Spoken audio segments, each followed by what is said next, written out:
going back to some painful memories and really processing those memories and confronting them head on, and then developing compassion first for myself and then for others. One of the most useful things in my journey that I often talk about is a practice called internal family systems or parts work. So, for those who aren't familiar with that, parts work is a therapeutic modality that's based on the premise that we all consist of a multitude of parts.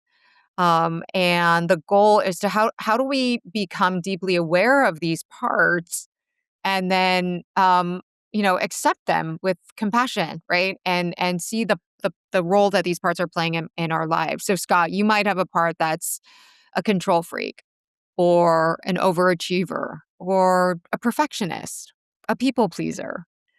You might also have a part that carries feelings of abandonment, shame, rejection, right? And so the idea is how do we start to relate to these parts differently, to develop deep compassion for the role that each part has played in our lives. And I have found this to be just one of the most groundbreaking practices. Walk me through a little bit of the practice. So, um, I think a lot of people are listening and they're saying, "Yes, I have all those things." Right. Especially when you're talking about people that tend to identify themselves as achievers or Yeah. high performers, and oftentimes that ambition that they have is pain in disguise. Walk us Yeah. through a little bit more. I wanna dive a little deeper into Yeah. this so that this can help people. Sure. So the way that this practice works is you have parts that are protectors or managers, and then parts that are referred to as exiles, right? And so you might have a part that is your inner critic.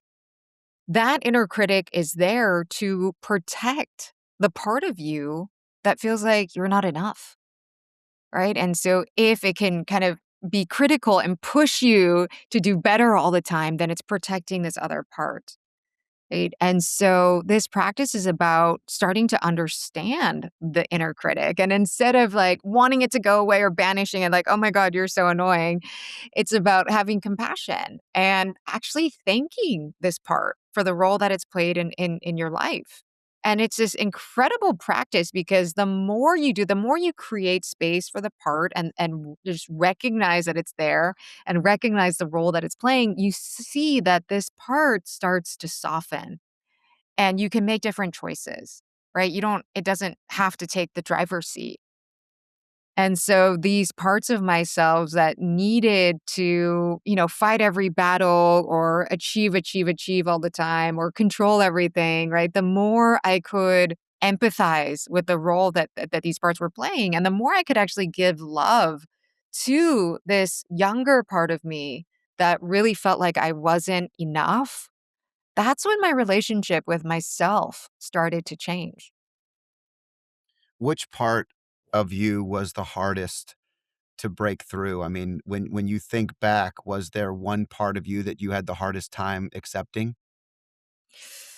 Oof. That's a really good question. Well, I think these protective parts, once you start to kind of again see the role they're playing in your life, have gratitude for them, I saw the relationships with those parts start to shift immediately. But it's not like, you notice and that immediately happens. So I think the challenge is how do you continue to have that awareness? And so as those parts are coming up, that you can kind of step back. It's a very kind of meditative practice that you can just pause, step back and almost have that dialogue with yourself. So this still happens to me all the time, Yeah. like the part of me that um I'll give you an example that came up recently. I have a part of me that is always over optimizing. And if there are like four things I could do in the day, I want to do all of them. It's very hard for me to just choose a few. And then so I end up feeling a little overwhelmed or I have FOMO if I didn't do one of the things that I had wanted to do. And so I kind of did this IFS practice on myself. I also work with a therapist on this, but in this case, I kind of paused and had a conversation with that part of myself, the part that is always, trying to over optimize and do everything. And I really just sat with that part and gave compassion to that part. And I asked, what is this part of me trying to protect? Right. And it was kind of this part of me that felt like I somehow wouldn't be okay if I didn't do all the things, that I'd be missing out on something or I wouldn't be okay. And so I had a dialogue with that part of myself. Right. And ultimately, what this practice teaches is that within each of us is this a self with a capital S. And this is almost like the highest version of yourself, right? That's innate to each of us. And the self is calm and compassionate and curious. And so when I could really sit with that self energy, what I could feel and communicate to my parts is we don't need to find joy through all of these external things. Joy is with me in every moment. And I can source joy from within, right? And as I started to have that conversation with myself and really believe that, all those parts settled down. And I just felt so happy in the moment without having to do a million different things.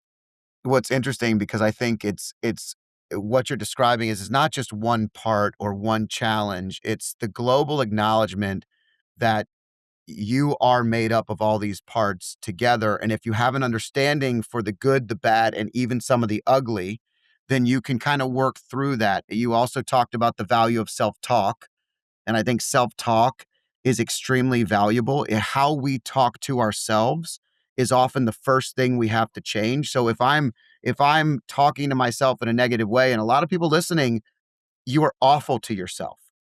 And the switch or the change is when we start to appreciate who we are, where we come from, what the storyline is, why we are where we are, and that we're right where we're supposed to be. Our self-talk can adjust and it can become a little bit more positive. And I can certainly also appreciate the last point, which is this is a moving target. It's something that we revisit all the time. I mean, I was just explaining to my younger brother the other day that, listen, when I make a decision and I build something out, I'm not making just one decision. I'm looking for 7 things that I can optimize in these, you know, 7 things. And I'm Yeah. explaining it. While I'm explaining it, I feel like a dumbass. Like I'm Right. literally like, this sounds so dumb. It also is really true. Like I look for things that if this one decision can shape 7 more, I just impacted way more people. I just impacted I created a bigger purpose. But what do I do in that moment? I usually create a very overwhelming state. Yeah. And so why am I doing that? And getting to that point, like you were saying, and then talking that through to myself and saying, hey, if only one of these things happens, it's okay.